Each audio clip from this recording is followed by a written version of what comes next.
Bonjour frères et sœurs. Alors aujourd'hui, vendredi 21 janvier, nous allons voir notre pain 735. Et le sous-thème d'aujourd'hui est Voyons cet modèle biblique à imiter au sujet de la sainte crainte de Dieu.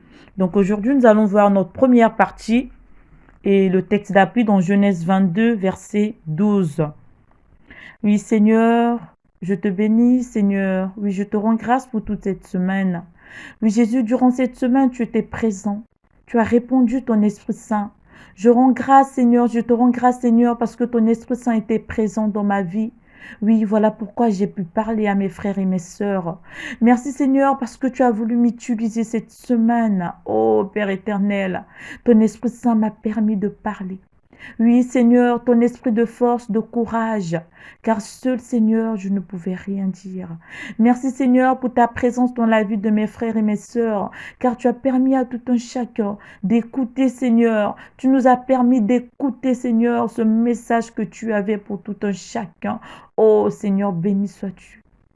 Merci Seigneur, parce que tu nous aimes tant et que tu ne veux pas que nous puissions nous égarer. Alors tu nous montres la voie à suivre. Tu nous montres ce que nous devons faire pour marcher dans la crainte de Dieu. Tu nous montres ce que nous devons faire afin que nous puissions toujours te craindre. Oh Seigneur, béni sois-tu Jésus. Reçois l'honneur, Papa, la gloire, les louanges parce que tu es merveilleux. Amen, amen. Alors frères et sœurs, donc aujourd'hui, nous allons voir les 7 modèles bibliques à imiter au sujet de la sainte crainte de Dieu. Donc hier, nous avons vu les 4 choses qui produisent en nous la sainte crainte de Dieu. Donc nous avons vu la puissance de Dieu, donc le Dieu puissant, fort dans les combats. Devant toute chose, il montre sa puissance. Il montre combien de fois il est puissant. Il montre combien de fois il est puissant. Et cela permet à tout un chacun de vivre dans la sainte crainte, de craindre Dieu. Car quand tu vois, malgré les décisions que tu prenais pour arrêter avec ce péché, tu n'arrivais pas. Mais le Seigneur, dans sa bonté, il t'a fait grâce. Il a montré sa puissance en t'aidant à laisser avec ce péché. Oui, le malin t'avait gardé captif de ce péché. Le Seigneur t'a délivré de cela. Alors cela produit en nous aussi la crainte de Dieu. Pourquoi? Parce que tu te dis que si je repars, je serai pire qu'avant. Et cela permet à ce que tu abandonnes totalement ce péché et que tu marches, que tu puisses suivre le Seigneur. Et nous avons aussi vu que la puissance de Dieu a permis, donc ça permet en fait que nous puissions avoir la crainte de Dieu, que nous puissions croire en Dieu, oui, que nous puissions croire, comme le passage que nous avons lu en Moïse, son serviteur. Car le peuple d'Israël, quand ils ont vu le Seigneur qui s'est manifesté à travers son serviteur Moïse, alors cela a fait en sorte qu'ils puissent croire aussi en Moïse. En ce que Moïse était en train de leur dire. Donc croire en Dieu, croire que oui, le Seigneur, de la même manière qu'il a fait avec le peuple d'Israël, il fera de même aussi dans ma vie. Alors tout ce que j'ai à faire, c'est marcher dans la droiture, marcher comme le Seigneur le demande et croire aussi en son serviteur.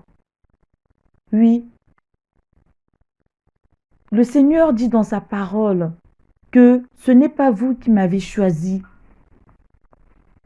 Ce n'est pas vous qui m'avez choisi, mais c'est moi qui vous ai choisi.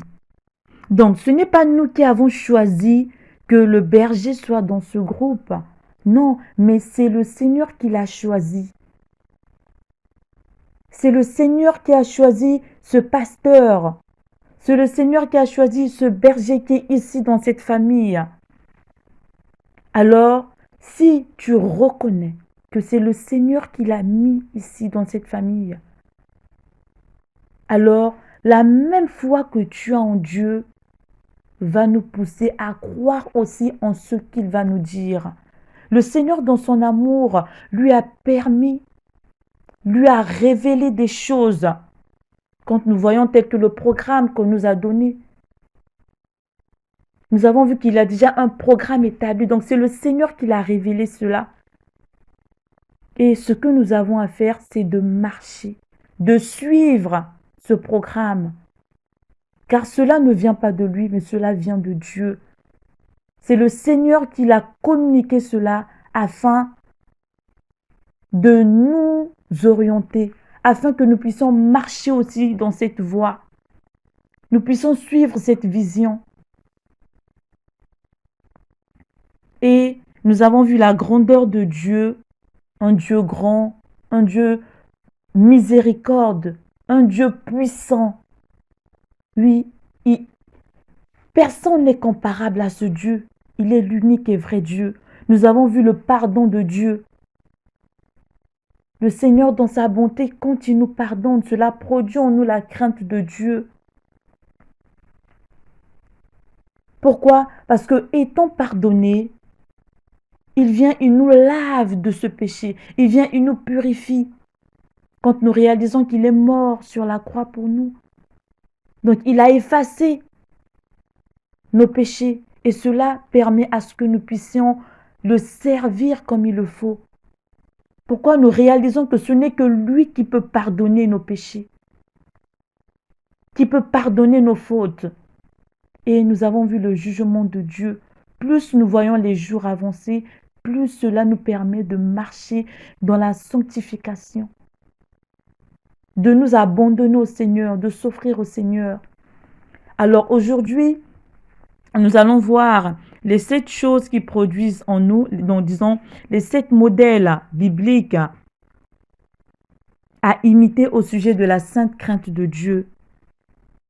Nous avons vu que la sainte crainte de Dieu, c'est le fait de s'éloigner du péché. La sainte crainte de Dieu, c'est le fait de s'approcher de Dieu, donc avec notre cœur, de venir vers Dieu. Seigneur, me voici devant toi. Je veux marcher selon tes pas. Je veux tout abandonner pour te suivre. Donc nous évitons de faire ce qui ne plaît pas à Dieu. Donc peu importe ce qui va arriver, si cela ne plaît pas à mon Dieu, je ne dois pas le faire. Donc nous nous abandonnons au service du Seigneur, on s'offre au Seigneur. Seigneur, je suis là, ton enfant. Mon corps est ton temple, alors je t'offre ce corps qui t'appartient. Tu offres ta vie comme un sacrifice agréable au Seigneur. Et pour que ton corps puisse être au service du Seigneur. Et parmi les 7 modèles, nous allons tout d'abord voir Abraham. Nous allons lire Genèse 22, verset 12. L'ange dit, « N'avance pas ta main sur l'enfant et ne lui fais rien, car je sais maintenant que tu crains Dieu et que tu ne m'as pas refusé ton fils, ton unique. » Donc quand nous voyons Abraham dont Dieu avait demandé d'offrir son fils Isaac en sacrifice.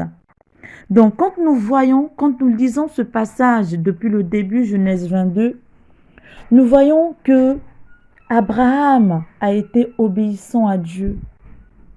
Abraham craignait Dieu. Abraham croyait en Dieu. Il avait la foi en Dieu. Et le Seigneur lui demande d'offrir son fils Isaac en sacrifice.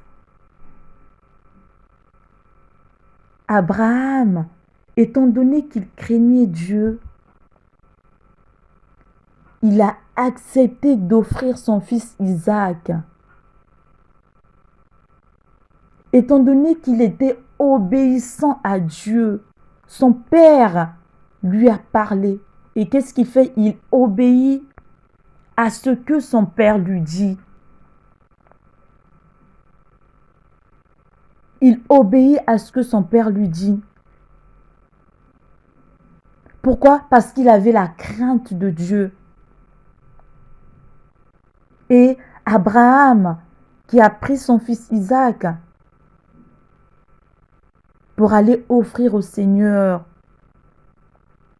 Et Abraham qui avait la foi en son Dieu, il savait que ce fils Isaac, c'est Dieu qui me l'a donné. Donc ce qui revient à dire, qui peut m'en donner encore plus. Il avait confiance en son Dieu. Il était obéissant à son Dieu. Et il craignait aussi son Dieu. Alors qu'est-ce qu'il fait? Il est allé offrir son fils. Et quand nous le lisons la suite, je lui ai dit de ne pas porter la main sur l'enfant. Car je sais maintenant que tu crains Dieu et que tu ne m'as pas refusé ton fils unique. Tellement qu'il craint Dieu, il n'a même pas refusé son fils unique. Il a été obéissant. Et cela doit être un exemple pour nos frères et sœurs. Est-ce qu'aujourd'hui, si le Seigneur vient te demander d'offrir même ta propre vie, est-ce que tu vas le faire pour la gloire de Dieu? D'offrir ton enfant au Seigneur, est-ce que tu vas le faire pour la gloire de Dieu? Est-ce que nous sommes capables de le faire pour la gloire de Dieu? Et quand nous lisons la suite, nous remarquons, étant donné qu'il a été obéissant à Dieu, il a cru en Dieu, Dieu l'a béni. Dieu a béni Abraham. Dieu a précisé que tu ne m'as pas refusé ton fils unique, je te bénirai et je multiplierai ta descendance. Toutes les nations de la terre seront bénies en ta descendance parce que tu m'as obéi. Oui, nous voyons ce que la crainte de Dieu pousse. Donc, plus tu crains Dieu, le Seigneur te bénit. Et par la suite, nous allons voir Joseph, qui était aussi obéissant, qui avait aussi la crainte de Dieu. Quand nous lisons dans Genèse 39, verset 9, « Il n'est pas plus grand que moi dans cette maison, et il ne m'a rien interdit, excepté toi, parce que tu es sa femme. Comment ferais-je un aussi grand mal et pécherais-je contre Dieu? » Donc là, nous voyons que la femme de Potiphar, qui avait des yeux sur Joseph, qui voulait de Joseph, et Joseph n'a pas trahi son Dieu. Joseph qui marchait dans la crainte de Dieu. Joseph qui a été vendu par sa famille, par ses frères. Et le Seigneur était toujours avec lui. Le Seigneur était toujours avec lui. Et tout ce qui touchait dans la maison de Potiphar, tout ce qui touchait dans la maison de Potiphar prospérait. Tout ce qui touchait. Et cela a poussé à Potiphar de laisser Joseph tout gérer. Parce qu'il a remarqué que tout ce que Joseph touchait prospérait. Et voilà pourquoi Joseph a précisé, il n'est pas plus grand que moi dans cette maison, et il ne m'a rien interdit excepté toi, parce que tu es sa femme. Donc ce qui revient à dire que dans cette parole, bien qu'il m'a tout permis, mais par la crainte de Dieu, Joseph ne pouvait pas le faire. Pourquoi? Parce que nous voyons déjà premièrement, il craignait Dieu. Il avait du respect aussi pour Potiphar. Il était reconnaissant aussi. Et la base, c'était quoi? La crainte de Dieu. Donc, devant certaines tentations, devant certaines tentations du diable, est-ce que nous résistons? Est-ce que nous disons non, ça je ne peux pas le faire? Est-ce qu'on peut dire non? Est-ce que nous sommes capables de refuser? On vient te présenter quelque chose. Tu sais que cela ne plaît pas à Dieu. Est-ce qu'aujourd'hui tu es capable de dire non, ça je ne peux pas le faire? Joseph qui craignait son Dieu, il ne l'a pas fait. Pourtant il pouvait le faire. Mais étant donné qu'il craignait son Dieu, il ne l'a pas fait. Et nous voyons que quand Potiphar l'a jeté en prison, Dieu était toujours avec lui. Dieu était toujours avec Joseph. Donc ce qui revient à dire, quand tu marches dans la crainte de Dieu, Dieu est toujours avec toi. Dieu est toujours présent avec toi. Il bénit même tout ce que tu touches. Pourquoi? Parce que il voit que mon enfant marche dans la crainte de Dieu. Alors lui, il est toujours présent dans ta vie. Il bénit ce que tu touches. Il te protège. Il te protège toi-même de tout danger. Il te protège de tout danger. Et un autre exemple que nous pouvons prendre, Néhémie. Néhémie, donc comme nous allons lire dans Néhémie 5, 15 à 16, qui nous dit « Avant moi, les premiers gouverneurs accablaient le peuple et recevaient de lui du pain et du vin. Outre 40 cycles d'argent, leurs serviteurs même opprimaient le peuple. Je n'ai point agi de la sorte par crainte de Dieu. Bien plus, j'ai travaillé à la réparation de cette muraille et nous avons acheté aucun champ et mes serviteurs tous ensemble étaient à l'ouvrage. » Donc, à travers cette parole, nous voyons le comportement des anciens gouverneurs. Donc, qu'est-ce qu'ils faisaient, les anciens gouverneurs? Ils accablaient le peuple. Ils recevaient du peuple du pain et du vin, des cycles d'argent. Leurs serviteurs même opprimaient le peuple. Donc, ils opprimaient même le peuple. Donc, malgré... Donc, les premiers gouverneurs, donc Néhémie ne s'est pas comporté comme les premiers gouverneurs. Pourquoi? Parce que lui, il craignait Dieu. Il craignait Dieu. Et aujourd'hui, tu es dans une famille. Par la grâce de Dieu, tu es responsable. Comment vas-tu marcher? Est-ce que tu vas marcher comme Néhémie ou tu vas marcher comme ces gouverneurs? Est-ce que tu vas te dire, vu que je suis à la tête, je vais peut-être piétiner les autres. Vu que je suis à la tête, je vais peut-être marcher dans le faux. Ou soit, tu vas marcher comme Néhémie, dans la crainte de Dieu. Donc Néhémie, lui et ses serviteurs, bien qu'ils ont travaillé à la réparation de cette muraille, mais ils ne se sont pas comportés comme ces gouverneurs. Ils n'ont pas accablé le peuple. Ils ne recevaient pas le pain et le vin du peuple, leur cycle d'argent, et ils n'opprimaient pas le peuple. C'est comme ça que Néhémie et ses serviteurs se sont comportés. C'est de cette manière. Donc aujourd'hui, le Seigneur nous appelle aussi à cela. Aujourd'hui, si le Seigneur t'établit responsable quelque part, chef quelque part, berger quelque part, pasteur quelque part, tu ne dois pas te dire parce que je suis au-dessus, tu vas chercher à opprimer les autres. Non. Tu vas chercher à marcher sur les autres. Non. Le Seigneur, lui, il est doux. Le Seigneur, il est amour. Il ne veut pas le mal des autres. Alors, cela va te pousser à vivre dans la crainte de Dieu. à marcher, à prendre par exemple aussi Néhémie, à prendre par exemple aussi Néhémie.